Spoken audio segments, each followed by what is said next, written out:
Assalamualaikum warahmatullahi wabarakatuh. Perkenalkan, nama saya Suci Nuranika dengan NIM 2300251 dari sesi 198. Di sini saya akan menjelaskan materi tentang penanganan kasus humas. Saya akan menjelaskan pengertian pengelolaan komplain. Pengelolaan komplain dalam konteks manajemen humas adalah proses penanganan dan pengaturan reaksi ketidakpuasan dari pelanggan atau konsumen terhadap produk atau layanan yang diberikan oleh suatu perusahaan atau lembaga. Hal ini mencakup strategi dan metode yang digunakan untuk merespon keluhan dengan tujuan untuk memperbaiki hubungan dengan pelanggan, meningkatkan kepuasan mereka, dan menjaga reputasi perusahaan. Di sini saya juga akan menjelaskan komplain pelanggan dianggap sebagai peluang untuk perbaikan karena beberapa alasan penting. Yang pertama itu sumber informasi berharga.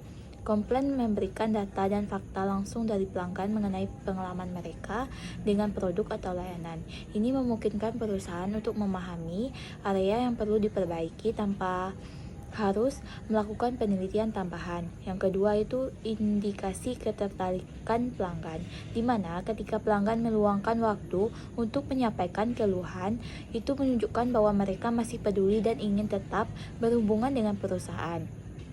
Yang ketiga itu kesempatan untuk membangun hubungan, di mana menangani komplain dengan baik dapat memperkuat hubungan antara perusahaan dan pelanggan.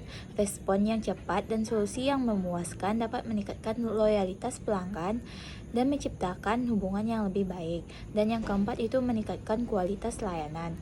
Dengan menganalisis komplain yang diterima, perusahaan dapat mengidentifikasi pola atau masalah yang sering terjadi, yang dapat menjadi dasar untuk perbaikan dan proses produk atau layanan yang ditawarkan. Dan yang kelima itu mencegah kerugian di masa depan. Jika komplain ditangani dengan baik, perusahaan dapat mencegah pelanggan yang tidak menyebarluaskan informasi negatif yang dapat merugikan reputasi di masa depan. Selanjutnya saya juga akan menjelaskan keluhan pelanggan secara profesional memerlukan pendekatan yang sistematis dan empatik. Berikut ada beberapa cara yang efektif untuk melakukannya. Yang pertama itu mendengarkan dengan aktif, di mana berikan perhatian penuh kepada pelanggan yang dapat mengajukan keluhan. Dengarkan dengan saksama apa yang mereka sampaikan tanpa menginterupsi. Yang kedua itu menunjukkan empati. Tunjukkan bahwa Anda menghargai pendapat pelanggan dan situasi yang mereka alami, mengakui ketidakpuasan mereka, dan menyatakan bahwa Anda peduli dan membantu meredakan ketegangan. Yang ketiga itu meminta maaf, di mana jika keluhan tersebut valid, jangan ragu untuk meminta maaf atas ketidaknyamanan yang dialami pelanggan. Permintaan maaf yang tulus dapat membantu memperbaiki hubungan dengan pelanggan dan bahwa perusahaan bertanggung jawab. Yang keempat itu memberikan solusi yang jelas. Selain memahami masalah, tawarkan solusi yang konkret dan jelas. Pastikan pelanggan tahu langkah-langkah yang akan diambil untuk menyelesaikan masalah mereka dan berikan estimasi waktu jika diperlukan. Yang kelima itu mengkomunikasikan tindakan yang diambil, di mana setelah solusi diberikan penting untuk mengkomunikasikan kepada pelanggan tentang tindakan yang telah diambil untuk mencegah masalah di masa depan. Nah, ini menunjukkan bahwa perusahaan berkomitmen untuk perbaikan berkelanjutan. Yang keenam yaitu tindak lanjut. Setelah masalah diselesaikan, lakukan tindak lanjut dengan pelanggan untuk memastikan bahwa mereka puas dengan solusi yang diberikan. Ini juga memberikan kesempatan untuk membangun hubungan yang baik dan menunjukkan bahwa perusahaan peduli. Dan yang ketujuh itu mencatat dan menganalisis komplain.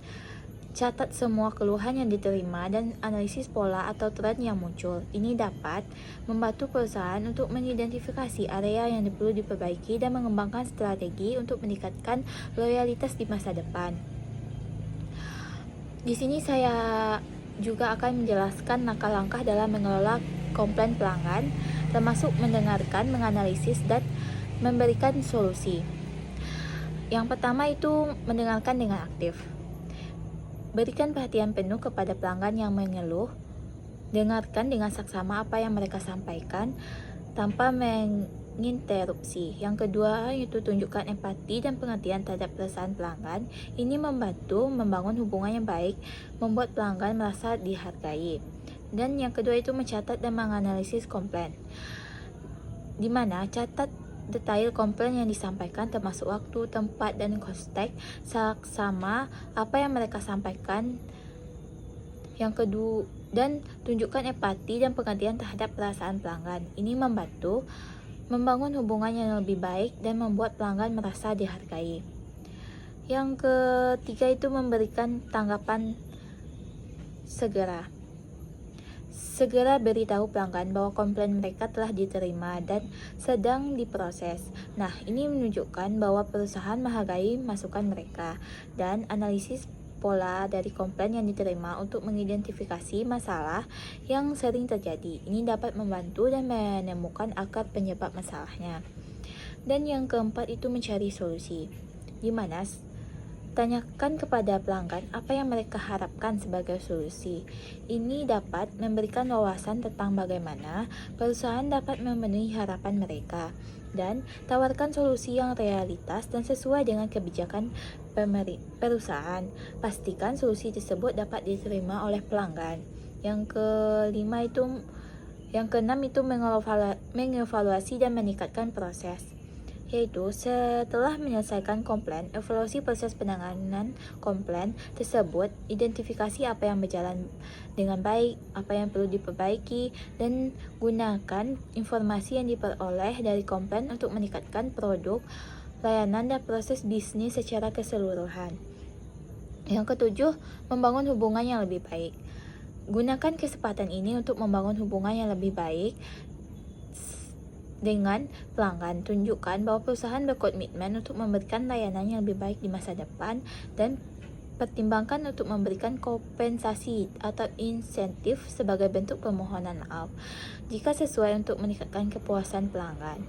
Dengan mengetahui langkah-langkah ini, perusahaan dapat mengelola komplain pelanggan dengan lebih efektif, meningkatkan kepuasan pelanggan, dan membangun reputasi yang baik.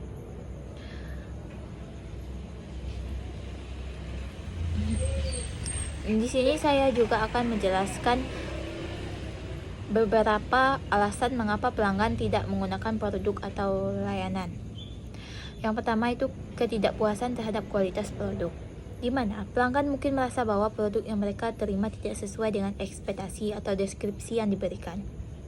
Misalnya, jika produk memiliki cacat atau tidak berfungsi dengan baik, pelanggan akan merasa kecewa. Yang kedua, itu layanan pelanggan yang buruk, di mana pengalaman buruk dengan layanan pelanggan seperti respon yang lambat terhadap pertanyaan atau keluhan dapat membuat pelanggan merasa diabaikan. Jika pelanggan merasa tidak dihargai, mereka cenderung mencari alternatif lain. Yang ketiga itu harga yang tidak kompetitif, di mana jika pelanggan merasa bahwa harga produk atau layanan tidak sebanding dengan kualitas yang diterima, mereka mungkin beralih ke pesaing yang menawarkan nilai yang lebih baik. Yang keempat itu perubahan kebutuhan atau preferensi, di mana seiring waktu, kebutuhan dan preferensi pelanggan dapat berubah jika produk atau layanan tidak memenuhi kebutuhan mereka. Pelanggan akan mencari opsi lain yang lebih sesuai. Dan yang kelima itu pengalaman negatif secara keseluruhan. Pengalaman yang negatif yang berulang, baik dari produk maupun layanan, dapat menyebabkan pelanggan kehilangan kepercayaan. Hal ini termasuk masalah dalam pengiriman, kesalahan dalam pesanan, atau ketidaknyamanan lainnya.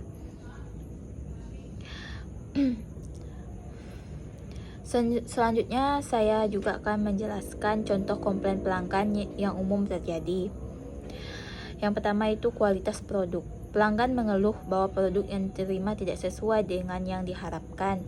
Misalnya, barang yang cacat, tidak berfungsi dengan baik, atau tidak sesuai dengan deskripsi yang diberikan.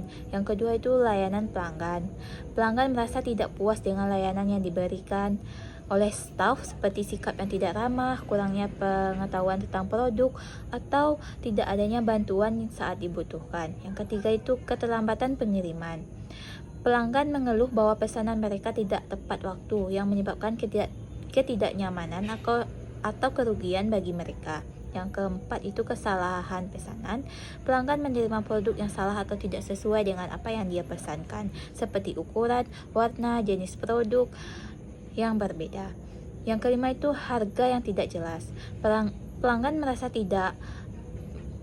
merasa bingung atau tidak puas dengan harga yang diberikan, misalnya adanya biaya tambahan yang tidak diinformasikan sebelumnya. Yang keenam itu proses pengembalian yang rumit, di mana pelanggan mengeluh bahwa proses pengembalian barang tersebut rumit atau memerlukan waktu, sehingga mereka merasa tidak nyaman atau melakukan pengembalian. Yang ketujuh, kualitas layanan purna jual. Pelanggan merasa tidak puas dengan dukungan yang diberikan setelah pembelian, seperti kesulitan dalam mendapatkan bantuan teknis atau layanan garansi. Yang kedelapan itu ketersediaan produk. Pelanggan mengeluh bahwa produk yang mereka inginkan tidak tersedia atau stok sering habis, sehingga mereka tidak dapat melakukan pembelian. Yang kesembilan itu pengalaman belanja online, di mana pelanggan mengeluh bahwa situs web atau aplikasi tidak mudah digunakan, mengalami kesalahan teknis atau proses checkout yang rumit, dan yang 10 itu iklan yang menyesatkan. Pelanggan merasa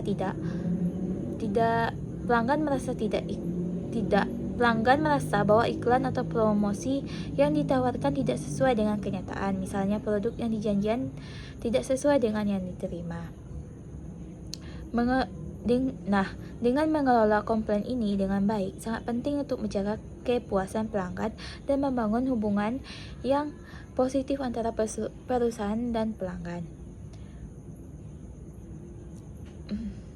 Di sini saya dapat menyimpulkan manajemen komplain memiliki peran yang sangat penting dalam menjaga hubungan baik dengan pelanggan. Ketika pelanggan mengajukan komplain, ini sebenarnya merupakan kesempatan bagi perusahaan untuk menunjukkan komitmen mereka terhadap kepuasan pelanggan. Baiklah, itulah yang dapat saya sampaikan tentang materi komplain, tentang materi penanganan kasus humas. Apabila ada kata-kata yang salah dalam penyampaian, saya mohon maaf. Saya tutupi saja dengan membaca. Assalamualaikum warahmatullahi wabarakatuh.